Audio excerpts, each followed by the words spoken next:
নবী ডাক দিয়ে কই উম্মত,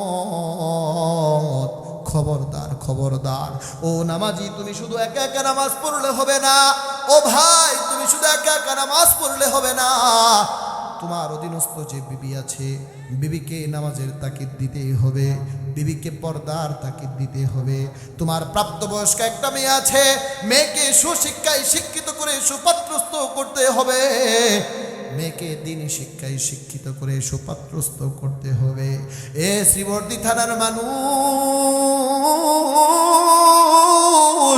আহারে একটা সন্তানকে যদি তুমি দিনী শিক্ষায় শিক্ষিত করে সুপাত্রস্থ যদি তুমি করতে পারো, এ বাবা যেই ছেলের জন্য বাড়ি বানাইলা, যেই ছেলের জন্য গাড়ি বানাইলা, যেই ছেলের জন্য মাথার গাম পায়ে ফেলে উপার্জন করলা, আহারে ওই ছেলে কিন্তু তোমার আর আমার যখন প্রাণবায়ুটা বের হয়ে যাবে, ওই ছেলেটা সর্বশেষ মাটিটা পাষাণ হৃদয়ের মতো কবরে রেখে চলে আসবে। এ দিয়ার চোরের বন্ধু,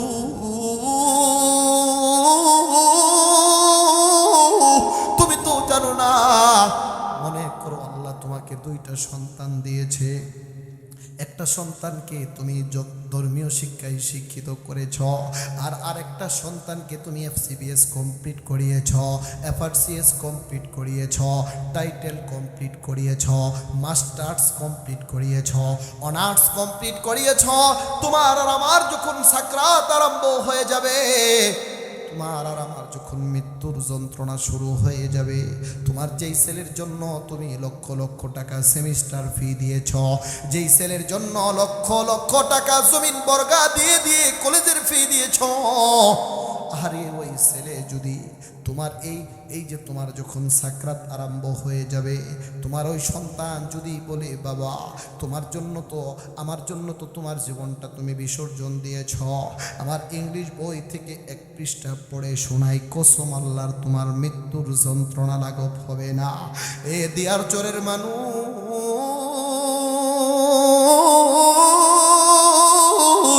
আল্লাহর নবী বিশ্ব নবী ডাক দিয়ে কই উম্মত, কিন্তু একটা সন্তানকে যদি সুশিক্ষায় শিক্ষিত করাতে পারো, একটা মেয়েকে যদি দিনী শিক্ষায় শিক্ষা দিয়ে পর্দাপশিদায় ঢোকায়া দিতে পারো, তোমার আর আমার যখন সাকরাত আরম্ভ হয়ে যাবে, তোমার আর আমার যখন মৃত্যুর যন্ত্রণা শুরু হয়ে যাবে, তোমার ওই সন্তান যদি পড়ে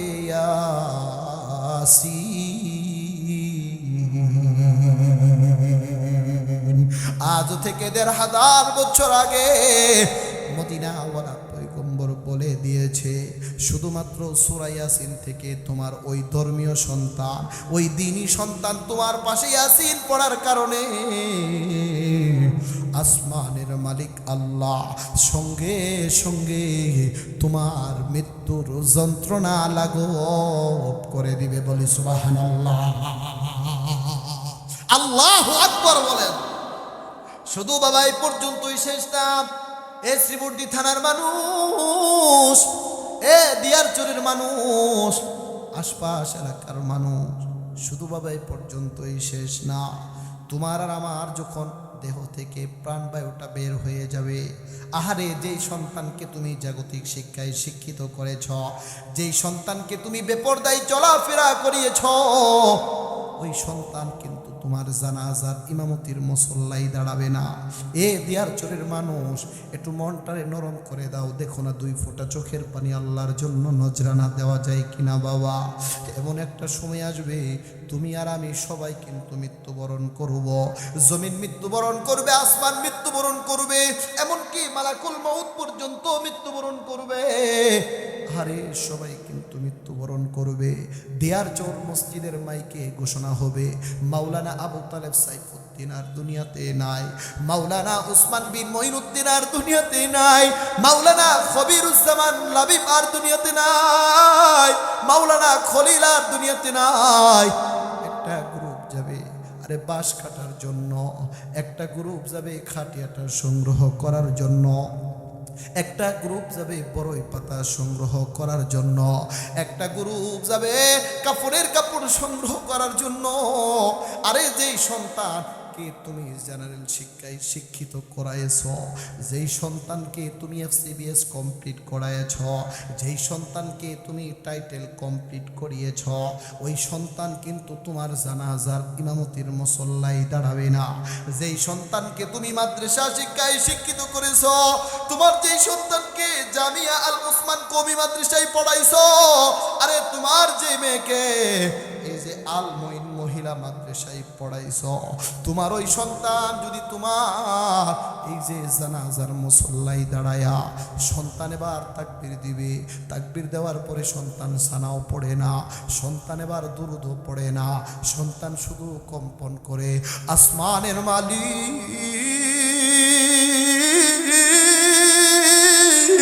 ফেরেশতাদেরকে ডাক দিয়ে বলে, ফেরেশতারা রে, এই বান্দা তাকবীর দেওয়ার পরে সানাও পড়ে না, দুরূদও পড়ে না, সানাও পড়ে না, জানাজার দোয়াও পড়ে না, আসমানের মালিক আল্লাহ এবার ফেরেশতারা আল্লাহর ডাক দিয়ে বলে, আল্লাহ এই যে বান্দা খাটিয়াতে শুয়ে রয়েছে আর ইমামতির মুসল্লায় যিনি দাঁড়িয়েছে, তার সাথে তার একটা ব্লাডের সম্পর্ক আছে, তার সাথে তার একটা রক্তের সম্পর্ক আছে।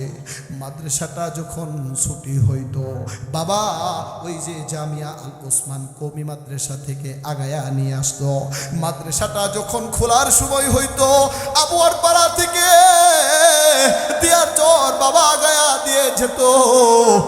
আজকে বাবা খাটিয়াতে শুয়ে রয়েছে, সন্তান ইমামতির মুসল্লায় দাঁড়িয়েছে, আজকে সন্তান ইমামতির মুসল্লায় দাঁড়ায়া অতীতের স্মৃতির কথা মনে পড়ে গেছে।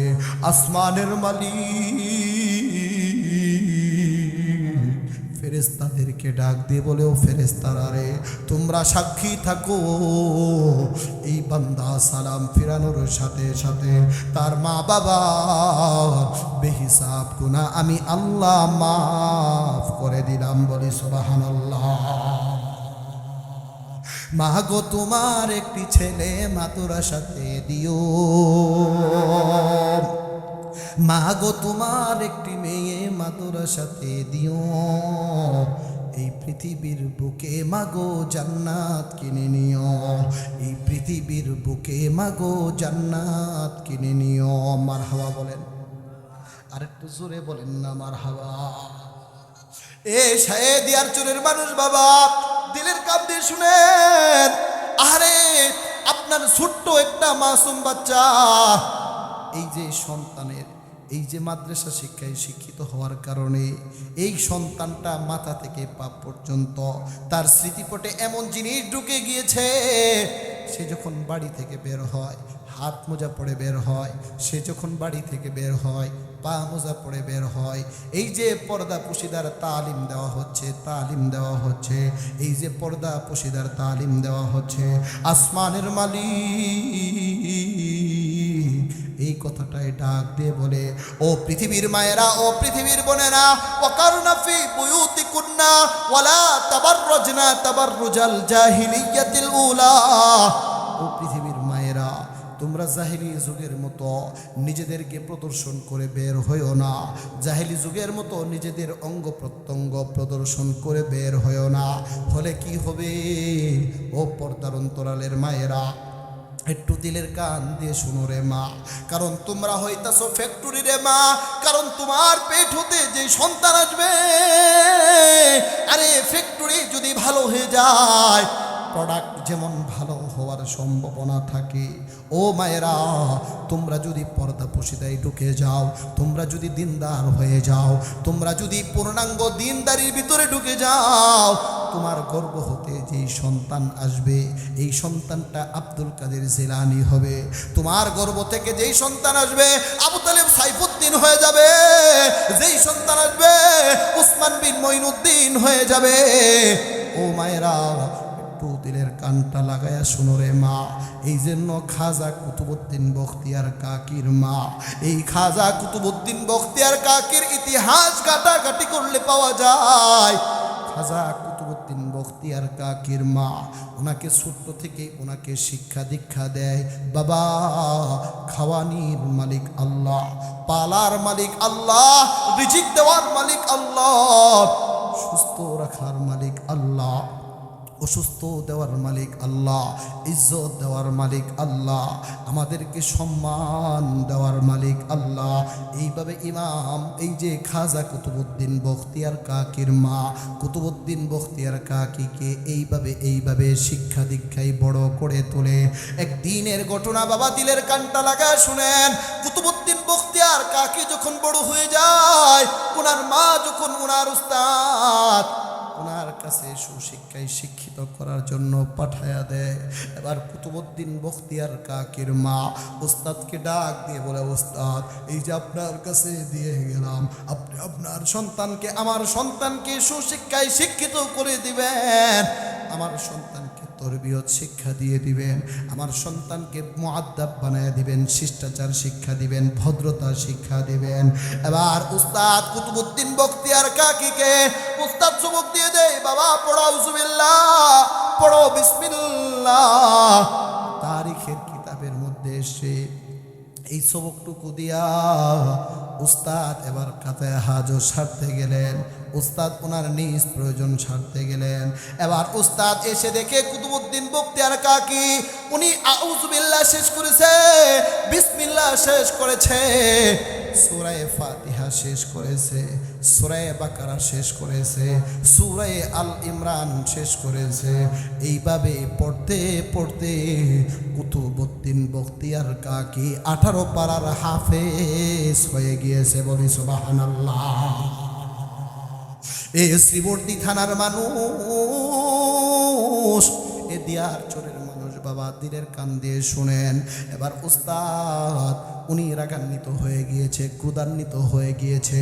কি ব্যাপার, কুতুবউদ্দিন বখতিয়ার কাকির মা তো বড় চালাক, মা তো আমার সঙ্গে উনি গাদ্দারি করেছে, আমার সঙ্গে কৌশলের আশ্রয় নিয়েছে। সন্তান 18 পারার হাফেজ আর আমাকে বলেছে সুশিক্ষায় শিক্ষিত করার জন্য। এমন সময় কুতুবউদ্দিন বখতিয়ার কাকির মা একদিন যখন কুতুবউদ্দিনকে দেখতে আসে, ওনার উস্তাদ ডাক দিয়ে বলে, মা আপনি কেন আমার সাথে এই কৌশলের আশ্রয় নিলেন, আপনি কেন আমার সাথে এই মিথ্যার আশ্রয় নিলেন? এমন সময় কুতুবউদ্দিন বখতিয়ার কাকির মা বলে, উস্তাদ কি আপনার সাথে মিথ্যার আশ্রয় নিয়েছি, আপনার সঙ্গে কি এমন আশ্রয় নিয়েছি? এবার উস্তাদ বলে, আপনার সন্তান তো 18 পারার হাফেজ। ও দিয়ার চোরের মায়েরা, মহিলা প্যান্ডেলে যত মা আছে খরগোশের মতো কানটা খাড়া করে শোনো রে মা। এবার কুতুবউদ্দিন বখতিয়ার কাকির মা বলে, উস্তাদ কি ধামা চাপা দিয়েছি, কি মিথ্যার আশ্রয় নিয়েছি? এমন সময় এবার উস্তাদ ডাক দিয়ে বলে, আপনি বললেন সন্তানকে সুশিক্ষায় শিক্ষিত করার জন্য, শিক্ষা দীক্ষায় তাকে মানুষ বানিয়ে দেওয়ার জন্য, কিন্তু আপনার সন্তান তো 18 পারার হাফেজ। এমন সময় কুতুবউদ্দিন বখতিয়ার কাকির মা বলে, উস্তাদ আল্লাহর কসম গো উস্তাদ, আমি জানি না আমার সন্তান 18 পারার হাফেজ। এমন সময় উস্তাদ ডাক দিয়ে বলে, মা আপনি কি এমন আমল করেছেন? আপনার এই সন্তান যখন আপনার রেহেমের ভিতরে ছিল, আপনার এই সন্তান যখন আপনার পেটের মধ্যে ছিল, আপনি কি এমন আমল করেছেন? কুতুবউদ্দিন বখতিয়ার কাকির মা বলে, উস্তাদ আমি বড় ধরনের কোনো আবেদা মহিলা ছিলাম না, আমি বড় ধরনের কোনো জাহেদা মহিলা ছিলাম না, সলেহা নেককারিনী মহিলা ছিলাম না। ও উস্তাদ, কিন্তু একটা আমল আমি করেছি। আমি মা ছিলাম 18 পারার হাফেজা। আমার কুতুবউদ্দিন বখতিয়ার কাকি যখন আমার পৃষ্ঠদেশ হতে আমার রেহেম তথা পেটের মধ্যে আস্তে আস্তে বড় হয়, আমি সব সময় মালিকের কালামুল্লাহ শরীফ তিলাওয়াত করতাম, আমি সব সময় মালিকের সঙ্গে কথা বলার চেষ্টা করতাম, আমি সব সময় মালিকের সাথে কথা বলার চেষ্টা করতাম। শুধু এই পর্যন্তই শেষ না, আমার কুতুবউদ্দিন বখতিয়ার কাকি যখন আমার পেট থেকে দুনিয়ার জমিনে আসে, উনি যখন আমার দুগ্ধ পান করা শুরু করে দেয়, আমি এক স্তন মুখে দিয়ে 9 পারা কোরআন তিলাওয়াত করতাম, আরেক স্তন মুখে মুখে দিয়ে 9 পারা কোরআন তিলাওয়াত করতাম। এমন সময় কুতুবউদ্দিন বখতিয়ার কাকির উস্তাদ ডাক দিয়ে বলে, মা, ও মা, আর বলতে হবে না, বুঝতে পেরেছি আপনি একজন আবেদা সালেহা নেককারিনী মহিলা ছিলেন গো মা। আপনি 18 পারার হাফেজা ছিলেন। আপনি যখন আপনার সন্তানকে দুধ পান করাতেন, আপনার সন্তান এই যে আপনি ওযু করে দুধ পান করাতেন, আপনি এক স্তন মুখে দিয়ে 9 পারা কোরআন তিলাওয়াত করতেন, আরেক স্তন মুখে দিয়ে 9 পারা কোরআন তিলাওয়াত করতেন। এই যে এই দৃশ্যগুলো আমার মালিকের ভালো লেগেছে। আর আল্লাহ কুদরতিভাবে আপনার সন্তান কুতুবউদ্দিন বখতিয়ার কাকিকে আল্লাহ গায়েবীভাবে 18 পারার হাফেজ বানায়া দিয়েছে।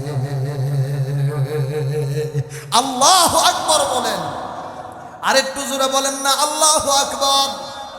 এ দিয়ারচরের মানুষ, এই জন্যই তো আল্লাহর নবী, বিশ্ব নবী, দু জাহানের বাদশা ডাক দিয়ে কয়, ও পৃথিবীর মানুষেরা, এ দিয়ারচরের বাবারা, বৃদ্ধ বাবারা, একটু দিলের কান দিয়ে শুনেন। আজকে যেখানেই যায় অনেক বৃদ্ধ বাবারা আমাদেরকে বলে, হুজুর মাতা পিতার হক নিয়ে বয়ান করবেন। আজকের ছেলেরা বেত্তমিজ হয়ে গিয়েছে, ছেলেরা কথা শুনে না, মেয়েরা বেত্তমিজ হয়ে গিয়েছে, মেয়েরা কথা শুনে না। এই বাবা, আরবিতে একটি প্রবাদ আছে, কামাত তাদিনু তুদানু, যেমন কর্ম তেমন ফল। আপনি তো আপনার সন্তানের হক আদায় করেন নাই, এখন আপনি বড় হলে আপনার সন্তান আপনার হক আদায় করবে না। মনে মনে প্রশ্ন করতে পারেন, হুজুর আমার উপরে আমার সন্তানের কি কি হক রয়েছে? প্রথম হক, আপনার সন্তান আপনার দুনিয়াতে আসার আগে আপনার কাছে যে হকটা ছিল, একজন সতী সাধবী রমণী, একজন নেককার মা সে উপহার চেয়েছিল। এই জন্য যুবক, এখনো যারা বিয়ে শাদী করো নাই, দিনদার মহিলাদেরকে প্রাধান্য দিবা। একজন আবেদা সালেহা, আহারে এমন একজন মেয়েকে তুমি যদি বিবাহ করাতে পারো, এমন একজন মেয়েকে তুমি যদি বিবি হিসেবে করে নিয়ে যেতে পারো, ওই বিবির গর্ভ থেকে যে সন্তান হবে, এই সন্তানটা টপ টেরর হবে না, এই সন্তানটা বাবা সন্ত্রাস হবে না, এই সন্তানটা ইয়াবাখুর হবে না। এখন মনে মনে প্রশ্ন করতে পারেন, হুজুর অনেক সময় নবীদের সন্তানও তো আহারে নবীর সন্তান কেনার, এমনও তো লাইনচ্যুত হয়ে গিয়েছে। এটা বাবা কোনো দলিল না। শরীয়তের মাসআলা লিল আকসার হুকমুল কুল, আধিক্যের উপরে প্রাধান্য পেয়ে যাবে। আরে তুমি যদি নারী নির্বাচন করতে, তোমার বিবি নির্বাচন করতে, তুমি যদি একটা মাদ্রাসা শিক্ষায় শিক্ষিত মেয়েকে বিবাহ করতে পারো, একটা ধর্মীয় শিক্ষায় শিক্ষিত মেয়েকে যদি বিবাহ করতে পারো, কসম আল্লাহর তোমার পরবর্তী প্রজন্মে যারা আসবে, ওই সন্তান তোমার খেদমত করবে। তুমি যদি মারা যাও, ওই সন্তান তোমার আমার জন্য হাত তুলে দোয়া করবে। আরে মঈনুদ্দিন সাহেবের কপালটা কত ভালো, আজকে উনি কবর জগতে চলে গিয়েছে, কিন্তু ওনার সন্তানরা দেশ বিদেশ কথা বলছে, দেশ বিদেশ কথা বলছে। আহারে ওনার যেই সন্তানগুলো আছে, এই সন্তানের অন্যতম সন্তান উসমান সাহেব সারা দেশে বাবা কোরআন হাদিসের কথা বলছে। এই যে যেখানেই বলছে, যখনই মায়ের কথা উচ্চারিত হচ্ছে, বাবার কথা উচ্চারিত হচ্ছে, সন্তান বাপের জন্য ইমোশনাল হয়ে যখন দোয়া করছে, আসমানের মালিক আল্লাহ ডাক দিয়ে কয়, ও পৃথিবীর মানুষেরা শুনো, সন্তান হয়ে যখন বাপের জন্য দোয়া করে, আমি আল্লাহ সঙ্গে সঙ্গে তার দোয়াটা কবুল করে নেই। বলি সুবহানাল্লাহ। এই জন্য বাবা দিলের কান দিয়ে শুনেন, আল্লাহ আমাদের যাদেরকে সন্তানাদি দিছে, আমরা আমাদের সন্তানদেরকে ধর্মীয় শিক্ষায় শিক্ষিত করবো তো ইনশাআল্লাহ। সবাই বলেন না ইনশাআল্লাহ। সন্তানদেরকে ধর্মীয় শিক্ষায় শিক্ষিত যদি করাতে পারেন বাবা, আহারে আল্লাহর নবীর অন্যতম একজন আদরের দুলালি, নাম হলো ফাতেমা, নাম শুনেছেননি? এই যে ফাতেমা রাদিয়াল্লাহু তাআলা আনহাকে যখন হযরত আলীর সঙ্গে পাত্রস্থ করলেন, একটু দিলের কান দিয়ে শুনেন বাবা, আল্লাহর নবী বিশ্ব নবী দু জাহানের বাদশাহ মসজিদে নবীতে যখন প্রস্তাব উত্থাপন করলেন, আমার ফাতেমাকে পাত্রস্থ করতে চাই, যোগ্য বিজ্ঞ প্রাজ্ঞ একজন জামাই দরকার। কিন্তু মালিকের কি লীলা খেলা, হযরত আলী ওই মজমার মধ্যে ছিল না। আলী উনি ওই দিন বাহিরে ছিল। আলী বাহির থেকে যখন ওই মজমার ভিতরে ঢুকে যাবে, হযরত আবু বকর এবং ওমর ডাক দিয়ে কয়, ও আবু বকর, ওমর, তুমি নবীর সঙ্গে দেখা করো। হযরত আলী বলে, কেন দেখা করব? কোন নবীর মেয়ে ফাতেমাকে পাত্রস্থ করবে, যোগ্য বিজ্ঞ প্রাজ্ঞ একজন জামাই খুঁজছে, এমন যোগ্য জামাই পাচ্ছে না, এই জন্য বিবাহ দিতে পারছে না। হযরত আলী ডাক দিয়ে কই, ওগো আবু বকর, ওমর, আপনি কি আমার সাথে মস্কারা করেন নাকি? আরে নবীর কাছে থাকি, 10-20 টাকা পকেট খরচ দিলে পকেট খরচ চালায়, আমার মতো এমন গরিব লোকের কাছে কি আল্লাহর নবী তার আদরের দুলালি ফাতেমাকে বিয়ে দিবে নাকি?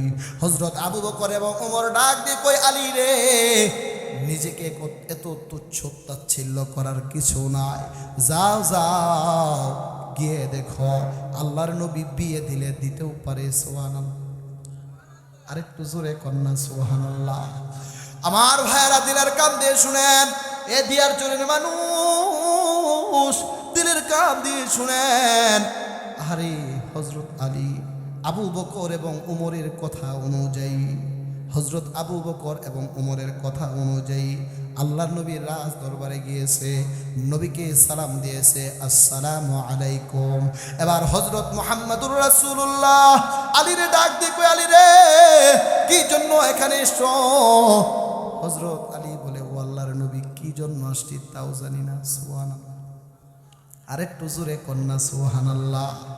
মানে খুশিতে ভয়ে ভিতর থেকে কথাটা একেবারে শুকায়া গেছে। অনেক সময় যদি আতঙ্ক হয়ে ভয়ে ভয়ে কোনো বড়দের কাছে যাওয়া হয়, যেগুলো কথা সাজায় নিয়ে গেছেন সব ভিতর থেকে চলে যায়। এক পর্যায়ে আল্লাহর নবী আলীরে ডাক দিয়ে কই, আলী রে, তুমি কি বিয়ে করবে নাকি? আলী ডাক দিয়ে কই, দিলে কর্ম। আরেকটু জোরে কন্যা সুবহানাল্লাহ। আল্লাহর নবী, এ দিয়ারজনের মানুষ, তো লম্বা চওড়া ঘটনা বলা আমার উদ্দেশ্য না। এই ঘটনা থেকে মেসেজ দেওয়ার জন্য, এই মেসেজটা উদ্ঘাটন করার জন্য শুরু থেকে ঘটনা না টানলে বুঝবেন না বাবা। এবার আল্লাহর নবী আলীরে ডাক দে কই, আলী রে, বিয়ে যে করবে, বিয়ে করলে তো মোহর লাগে, তোমার কাছে কি কোনো মোহর আছে নাকি? হযরত আলী ডাক দিয়ে কই, ওগো আল্লাহর নবী, ওগো আল্লাহর পয়গম্বর, আপনিও আমার সাথে মস্করা করেন নাকি? আপনার কাছেই থাকি, আপনার রাজ সিংহাসনে পড়ে থাকি, 10-20 টাকা পকেট খরচ দিলে মাঝে মধ্যে পকেট খরচ চালায়, মোহর পাবো কোথায় থেকে? মোহর দিলে তো মোটা আঙ্গিকের টাকা লাগবে। আল্লাহর নবী আলীরে ডাক দিয়ে কই, আলী রে, মোহর ছাড়া তো বিয়ে করা যাবে না। ও আলী, যাও যাও, বাড়িতে গিয়ে দেখো তুমি কিছু ব্যবস্থা করতে পারো নাকি। হযরত আলী নবীর কথা অনুযায়ী বাড়িতে গিয়েছে। বাড়িতে যাওয়ার পরে দুইটা জিনিস পেয়েছে। দিয়ার চোরের মানুষ একটু দিলের কান দিয়ে শুনেন, একটা জিনিসের নাম হলো ঢাল, আরেকটা জিনিসের নাম হলো তরবারি। এই দুইটা জিনিস নিয়ে নবীর রাজ দরবারে উপস্থিত করেছে। আল্লাহর নবী আলীরে ডাক দিয়ে কই, আলী রে, তুমি তো যোদ্ধা মানুষ, তরবারি ছাড়া তো যুদ্ধ করা যায় না, এই তরবারিটা তোমার কাছে রেখে দাও। অনেক সময় ঢাল ছাড়াও যুদ্ধ করা যায়, এই ঢালটা তুমি মদিনার বাজারে বিক্রি করে আসো। বিক্রি করার পরে যতটুকু সমন হবে, যতটুকু মূল্য হবে, ওই সমন দিয়ে, ওই মূল্য দিয়ে মোহর ধার্য করে আলীর সঙ্গে তোমাকে পাত্রস্থ করে দিব, তোমার বৈবাহিক বন্ধনে তোমাকে আবদ্ধ করে দিব। হযরত আলী একেবারে সাত সকালে একটা দৌড় দিয়ে মদিনার বাজারের দিকে দৌড় দিয়েছে। আল্লাহু আকবার বলেন, আরেকটু জোরে বলেন না আল্লাহু আকবার। আপনাদের খারাপ লাগতেছে মনে হয়, আলোচনা কি চলবে না থাকবে? আরেকটু জোরে বলেন না আল্লাহু আকবার। হযরত আলী একটা দৌড় দিয়েছে, উনি দৌড় দিয়ে মদিনার দিকে ছুটেছে, মদিনার বাজারের দিকে ছুটেছে। এ দিয়ার চোরের যুবক ভাই, দিলের কান দিয়ে শুনো, হযরত আলী একজন ভদ্র মানুষ, হযরত আলী একজন শরীফ মানুষ। উনি সাত সকালে মদিনার বাজারে যখন গিয়েছে, গিয়েই সর্বপ্রথম একজন নবীর আরেকজন জামাতা হযরত উসমানের সঙ্গে সাক্ষাৎ। সুবহানাল্লাহ, আরেকটু জোরে কন্যা সুবহানাল্লাহ। গ্রাম দেশে একটা কথা আছে, যেখানেই ভাগের বই সেখানেই রাত হয়, ঠিক না? আরেকটু জোরে বলেন ঠিক না বে ঠিক? আল্লাহর নবী বিশ্ব নবীর দুই মেয়ের জামাতা, যার উপাধি হলো জিন্নুরাইন, দুই নূরের অধিকারী হযরত উসমান আলীরে ডাক দিয়ে কয়, আলী রে, এই যে সাত সকালে তোমারে মদিনার বাজারে দেখলাম, জীবনে কোনোদিন তো তোমারে মদিনার বাজারে দেখি নাই। তুমি তো একজন ভদ্র মানুষ, মুআদ্দাব মানুষ, তুমি তো একজন শরীফ মানুষ, কোনোদিন এত সাত সকালে তোমারে তো মদিনার বাজারে দেখি নাই। এত সাত সকালে তুমি কেন মদিনার বাজারে এসেছো? হযরত আলী বলে, ওগো জিন্নুরাইন উসমান, জানেন না কি হয়েছে? খুশির সংবাদ। কি খুশির সংবাদ? আপনার শালিকার সাথে তোমার বিয়ে ঠিক হয়েছে। সুবহানাল্লাহ, আরেকটু জোরে কন্যা সুবহানাল্লাহ। আল্লাহর নবীর অন্যতম জামাতা হযরত উসমান জিন্নুরাইন কিছুই জানি না। আল্লাহু আকবার কোন। আর দিয়ারপুরের মানুষ যদি হইতো, বাড়িতে এসে বিবির সাথে ঝগড়া লাগায় দিত, কিরে তোর বাবা তোর বোনের বিয়ে ঠিক করেছে, অথচ আমি বাড়ির বড় মেয়ের জামাই কিছুই জানি না। কথা কোন ঠিক কিনা? আরেকটু জোরে কোন ঠিক কিনা? হযরত উসমান জিন্নুরাইন আলীরে ডাক দিয়ে কয়, আলী রে, ঠিক আছে বুঝলাম বিয়ে ঠিক হয়েছে, কিন্তু এই সাত সকালে তুমি মদিনার বাজারে গিয়ে কি করো? মদিনার বাজারে সে কি করো? হযরত আলী ডাক দিয়ে বলে, উসমান, বিয়ে করলে তো মোহর লাগে। আমার নবী আমাকে বলেছে, আমার তো কোনো মোহর নাই, আমি তো আপনার শালিকারে যে বিয়ে করব কিছুই নাই। বাড়িতে গিয়ে তল্লাশি করে দুইটা জিনিস পেয়েছি, একটা হলো মোহর, আরেকটা হলো তরবারি। একটা হলো ঢাল, আরেকটা হলো তরবারি। তরবারিটা আমার নবী রেখে দেওয়ার জন্য বলেছে, ঢালটা বিক্রি করার জন্য বলেছে, কিন্তু এই সাত সকালে কোনো কাস্টমার তো খুঁজে পাই না। উসমানে জিন্নুরাইন আলীরে ডাক দিয়ে কই, আলী রে, তুমি দাম হাঁকাও, ঢালটার দাম কত নিবা? হযরত আলী বলে, কি আর দাম হাঁকাইব? হযরত উসমান 500 দিরহামের বিনিময়ে ওই ঢালটা কিনে নিয়েছে। সুবহানাল্লাহ, আরেকটু জোরে কন্যা সুবহানাল্লাহ। হযরত আলী ঢালটা বিক্রি করে একটা দৌড় দিয়েছে, বাসার দিকে যাবে, নবীর রাজ দরবারের দিকে যাবে। হযরত উসমান আলী রে পিছন থেকে ডাক দিয়ে বলে, আলী রে দাঁড়াও, কোথায় যাও? এদিকে দাঁড়াও। ও আলী, কোথায় যাও? আলী বলে, 500 দিরহাম তো পেয়ে গিয়েছি, নবীর কাছে দিরহামটা দিব, এই দিরহামের বিনিময়ে আপনার শালিকার সাথে আমার বিয়ে ঠিক হয়ে যাবে। হযরত উসমানে জিন্নুরাইন আলীরে ডাক দিয়ে কই, আলী রে, তুমি যদি আমার শালিকার জামাই হয়ে যাও, তাহলে তুমি তো আমার হবু ভাইরা, আর বিয়ে খেতে গেলে তো কিছু উপটকন দেওয়া লাগবে, হাদিয়া দেওয়া লাগবে। ও আলী দাঁড়াও, দাঁড়াও, এই যে 500 দিরহাম তোমারে হাদিয়া দিলাম, বিনিময়ে এই ঢালটাও তোমারে হাদিয়া দিয়ে দিলাম। বলি সুবহানাল্লাহ। আল্লাহর নবী বিশ্ব নবীর জামাতা হযরত আলী রাসূলের রাজ দরবারে গিয়েছে, ঢালটা সাথে করে নিয়ে। আলী কিন্তু মুস্কি মুস্কি হাসে, আমার নবীও মুস্কি মুস্কি হাসে। আমার নবী আলীরে ডাক দিয়ে কই, আলী রে, বুঝতে পেরেছি ঢালটা মনে হয় বিক্রি করতে পারো নাই। হযরত আলী বলে, আল্লাহর নবী, ঢাল বিক্রি করতে পারি নাই বিষয়টা এমন না, ঢাল বিক্রি করেছি, কিন্তু পেঁচ তো একটা লাগাইছি। ঘটনা আরেকটা ঘটে গিয়েছে। কি হয়েছে? কাস্টমার হিসেবে আপনার জামাই উসমান রে পেয়েছিলাম। সুবহানাল্লাহ, আরেকটু জোরে কন্যা সুবহানাল্লাহ। আল্লাহর নবী মুস্কি মুস্কি হাসে আর বলে, আলী রে, পেস্তো লাগাইছো, আমি কিছু বলতে না বলতে তুমি উসমান রে সব কিছু বলে দিয়েছো। সুবহানাল্লাহ, আরেকটু জোরে জোরে বলা যাবে নি? সুবহানাল্লাহ। আল্লাহর নবী আলীরে ডাক দিয়ে কই, আলী রে, সমস্যা নাই, আমি আমার জামাই উসমান রে চিনি। উসমান এটা নিয়ে কোনো প্রতিবাদ করবে না। উসমান এটা নিয়ে কিছুই বলবে না। ও আলী যাও, ফাতেমার সঙ্গে এই 500 দিনারের বিনিময়ে, 500 দিরহামের বিনিময়ে তার সঙ্গে মোহর ধার্য করে তোমাকে বৈবাহিক বন্ধনে আবদ্ধ করে দিলাম। সুবহানাল্লাহ।